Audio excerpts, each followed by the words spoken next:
Hello everyone, and thanks very much for all the support with my videos, the likes, shares and comments. I'm very grateful to everyone who supports my work.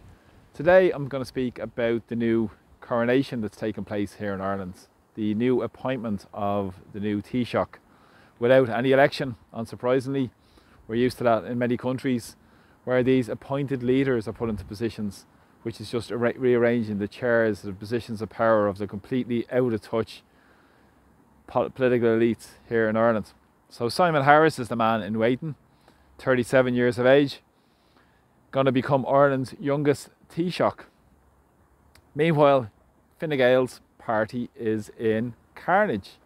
Another TD has jumped ship, Josepha Madigan, who was pushing for the European nomination for Dublin for Fine Gael, but now she's left. I think that's up to 12 now that have left the sinking ship. Nearly a third of their party have departed following the pressures that's coming on in Ireland domestically. We've seen huge victories for the people in the context of the referendums. We see more pressure coming on the government because of their shambolic handling of the immigration chaos, and not to mention the disastrous policies that they've followed in housing, health and many public and social services that are on their knees. But Simon Harris is no change from the rotten, corrupt status quo. He is going to pursue the same policies, bow down to Ursula von der Leyen, the European Union, push the warmongering agenda that Varadkar has pushed behind them, and is not going to deal with the crises we have. But of course, the media will like you to believe this is a huge change. He will bring energy, he will reinvigorate the party. This is what they expect. But none of this will happen, in fact, in the daily lived experience of most ordinary people in Ireland who are struggling with the fallout of all the policies that their governments have pursued at the behest of the super rich and the big corporations. Now, it's also interesting because when Harris spoke, he spoke about giving a tribute to Leo Varadkar. He also spoke about that he's going to have a can-do approach. Simon Harris, can-do approach. Mr. Personality himself, Ebenezer Scrooge, I think, is more really what we should call him in the policies he will enact, and probably in terms of his image that will be portrayed to many more people by pushing the policies of the rich and penny pinching and pushing down on the people who are already struggling to keep heating in their homes, paying extortionate heating bills, as well as rents, house prices through the roof, and the huge chaotic policies that's fallen out through immigration, as I've said. But again, he's spoken about being proud of Fine Gael's contribution and power. Proud of Fine Gael's contribution and power. This guy is really having a joke at everybody. Much the same as a lot of these political elites in Ireland, much of the opposition also as well. And he wants to bring stability and certainty to Ireland. So more chaos, more of the same policies is what Harris will be pursuing. And he said he wants to focus on Fine Gael's voter base, the wealthy, the rich. That's who he's trying to focus on over the next period of time. So we've seen this push by getting Harris into power as all the fellow possible candidates have jumped ship as well. People like Paschal Donohoe, people like Simon Coveney, and any sort of possible contenders for the position of leadership of the Fine Gael party have bailed out. So Harris is the one left holding the baby and the crises that will befell him as well. But he himself has a huge record in Ireland of failure with people on the scoliosis waiting lists. He spoke in 2017 about saying that nobody will wait longer for 4 months for scoliosis treatment, children. Now we know the crisis, which has actually multiplied massively since he made that grand pronouncement many years ago. But again, failure is the object of the day for many failed Minister for Health who have become Taoiseach, such as Leo Varadkar before him. He's also pushed this nonsense around no confidence motions in himself, which has led to the collapse of the government. But again, there's nothing to see here. Let's move on. This is reinvigoration. This is a new start for Ireland. A yes man for the European Union. And also, he spoke to COVID also, where he said COVID-19, he said, well, this is the 19th strain of coronavirus. There was 18 before. Well done, Simon. Or some people might call him Simple Simon.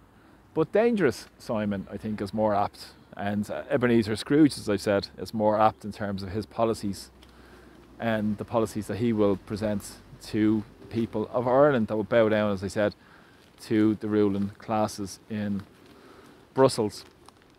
Now, it's also interesting because I've seen a bit of political commentary around this as well, and response as well from the so-called opposition leader, Mary Lou McDonald, who said that she, on a personal note, would like to wish Simon Harris well.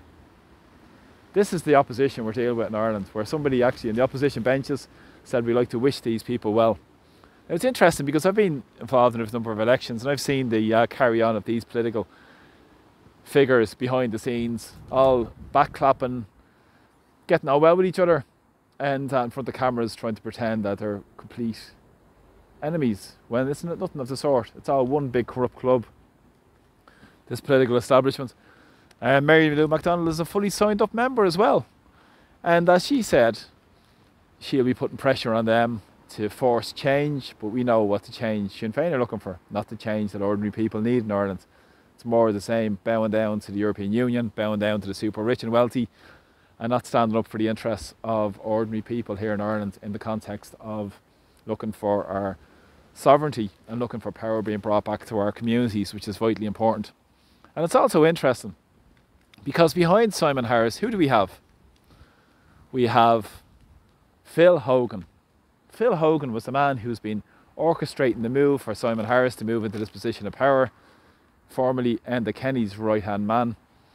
Formerly disgraced commissioner because of his escapades on Golfgate, his golf trip down to a hotel in Clifton during lockdowns when everybody was told to stay within 2 kilometres of their home, and all that madness that we had to put up with for a number of years, absolute craziness that we're still seeing the fallout of today.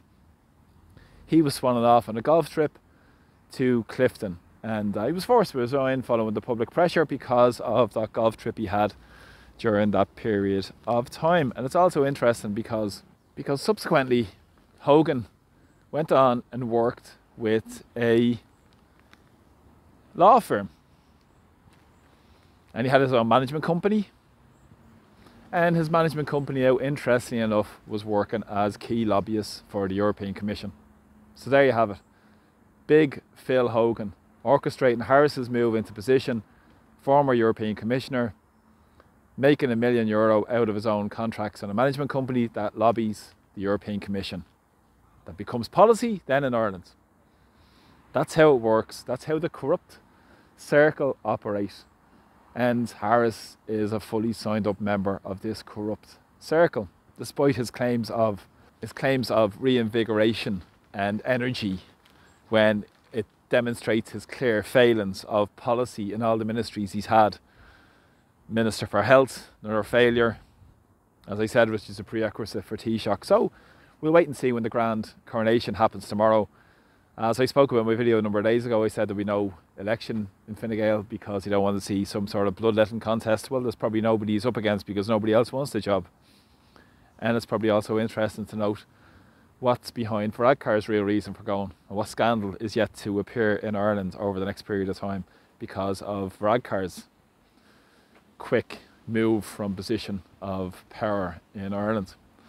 So we'll wait with bated breath, not with the appointment and coronation of Ebenezer tomorrow as the Fine Gael leader. And then he'll proceed on where he'll move to a vote in the Dáil. In the next number of weeks he'll be probably appointed Taoiseach. But this Irish political establishment are on the run. They're on the run from the people. The people have had enough. They've seen through their lies. They've seen through who they really support, who they serve. They don't serve the interests of ordinary working class people. They're self-serving, out of touch, out of time, political, rotten, corrupt establishment that go against the interests of ordinary people and stand up for the interests of the big corporate power. So thanks for the support of my videos. Please keep sharing them. Please keep speaking out. Press subscribe to my Facebook page.